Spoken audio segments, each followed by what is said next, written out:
I'd like to ask a question to Joaquim. In your book, you've done two trips, and one in space, another in time. In the time trip, you visited a historical place that we could see throughout the narrative a lot of Afro descendants. So I'd like to know, what was your selection criteria of these Afro descendants? That's a good question. Thank you. I love history. I really like history. And one of the things that I've always reflected and researched was the way in how in Europe Africans have been seen and treated. And this is also together with my family's history, my history. So I learned that before the 20th century, which is the immigration century because it's the decolonization century in Africa, in which the African people, many of them immigrate to Europe, which to the countries that were the former colonizers, like France, the Netherlands, England. And I learned that in the 18th century, there already had been black people in Europe, and even in Middle Age, there had been black people in Europe.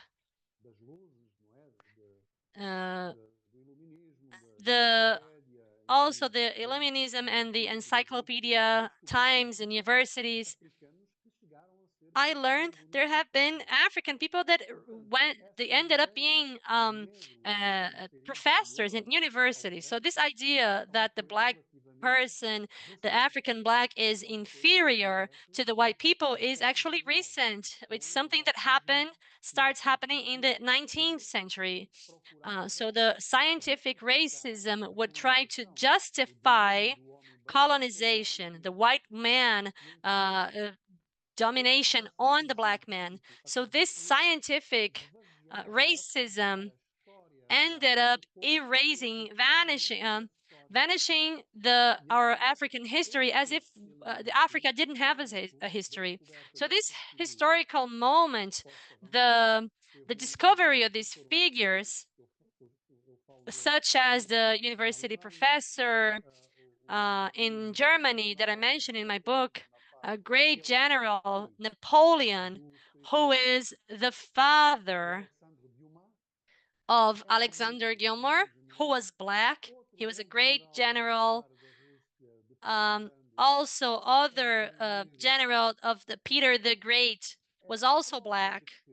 So these are all proof that at this time black men were seen as normal people, and if they had access to culture, they would be welcome and would be a part of society.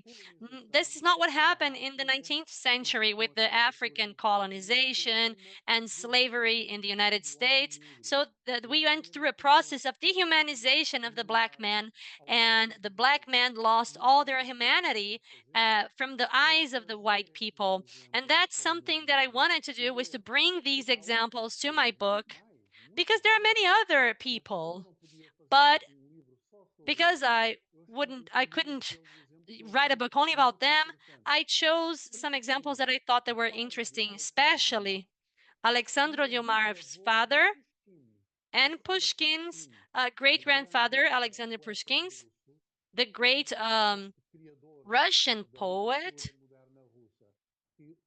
which was a writer for the literature in Russia, and they were both black men descendants that had been in Europe. And this was my goal, to show the reader that there has been another reality too. Thank you very much for your answer.